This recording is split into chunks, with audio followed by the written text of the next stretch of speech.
Hello, in video number 3 we have two Levains and they raised a bit but not like tons.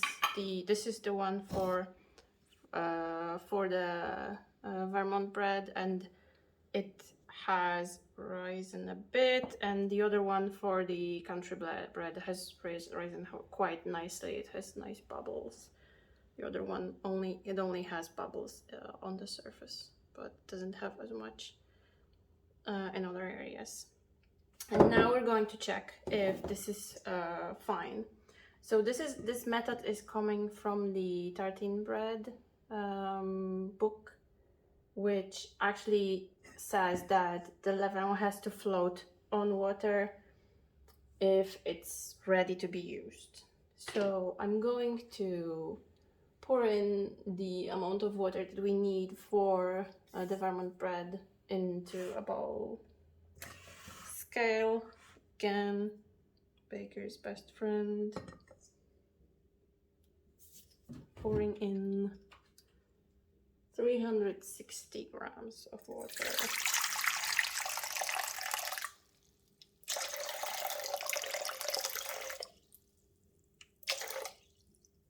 Cool. That's that. Taking a spoon for that, and I'm now going to put a bit, and you can see it's floating nicely, so it's ready to be used. And we can now pour in the levain. The recipe says that there should be a bit of leftover of the levain, but I'm not sure. For me, it's the leftover 3 spoons are usually not there when I measure it on the scale, so not entirely sure what's happening with that, but it's a repeatable thing. But maybe it's like 3 spoons that's left here. That's all good. So basically what we are going to do in this step, I'm going to put all the ingredients without salt into the bowl and mix it just to combine the ingredients. So now I need 590 grams of the bread flour.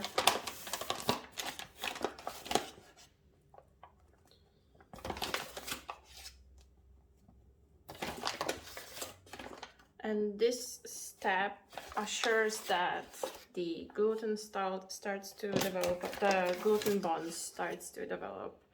It also allows for the bread to absorb the water before we actually start the next steps, before we go with the kneading.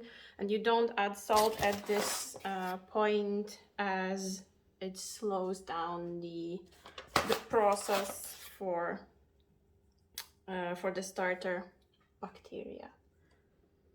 Cool, almost there. 590 grams. I also need 140 grams of rye flour. Let's see if the scale allows me to do it. It has a limit of, I think, 3 kilograms or 2 kilograms. And the bowl has its own weight. So that's almost that.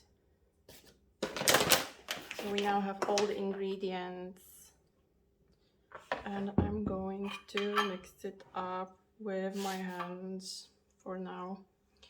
I'm not using the stand mixer. I could do it, but for the sake of the video, I'm just going to mix it with hands, which is not my favorite thing to ever be doing, putting hands into food. So one important thing about my method is that for whatever recipe I am doing around bread, I'm using the same timings and kind of the same method. if I'm not experimenting with something that has a completely different method. So this is what has proven to work best for me, and that's what you see. I'm probably going to cut this video later on so that you don't have to watch the whole mixing process. And as you see, there are quite a lot of crumbs. It doesn't stick together. It's just a lot of places where you have flour visible. There's quite a lot of flour everywhere in here. And I'm going to mix it just a bit, and then I'm going to use this thing to scrub it from the bowl, and then I will leave it for an hour. I got this from a fudge making workshop, so I'm not sure where you buy those, but it's quite nice to scrape from the bowls.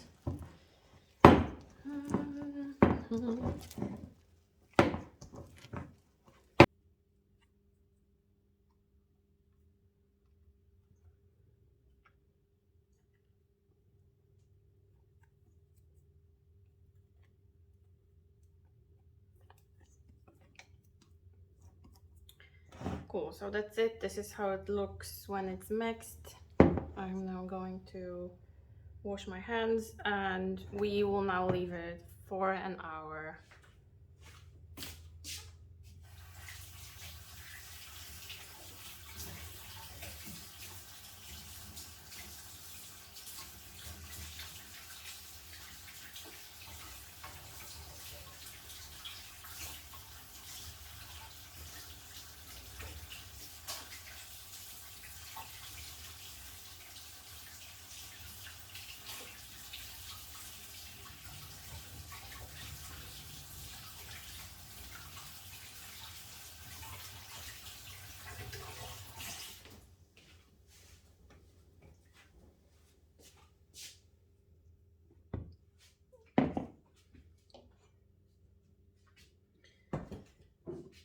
Cool, and now we're going to do the same thing for the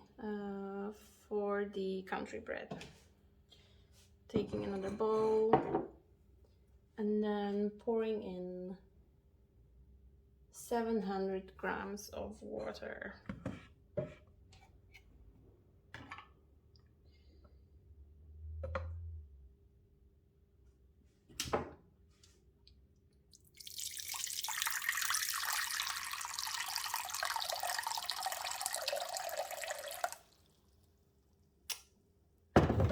Nope, this is not going to work.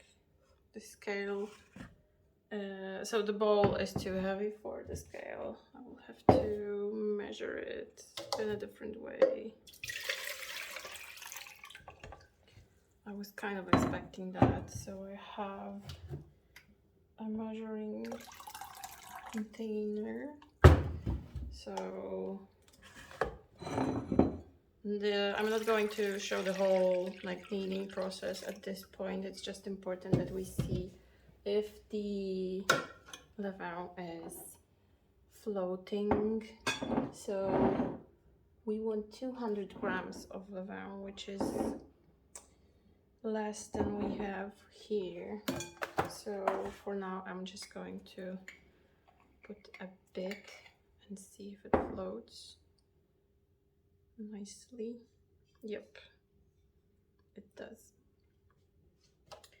So now I'm going to measure the 200 grams.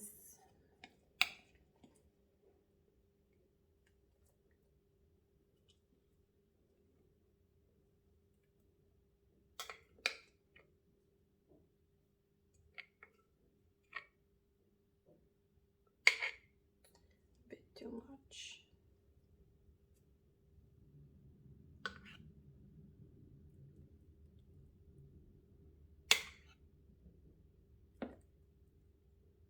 There's quite a lot of leftover levain in this recipe.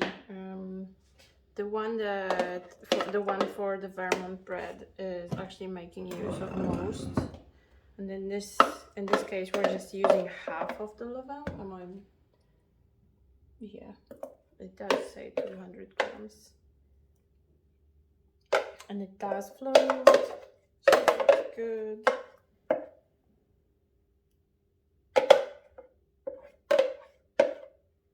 Does it? It does a bit.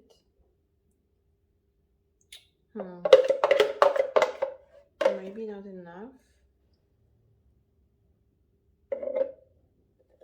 No, it actually doesn't float good enough.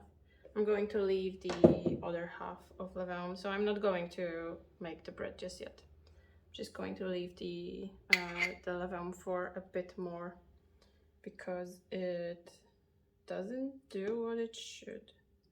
It floats a bit, but it's just still missing a bit. You can see that it's just falling down. So for this video, that's that. You can see how it acts when it's not ready, which is a good thing for the video purposes.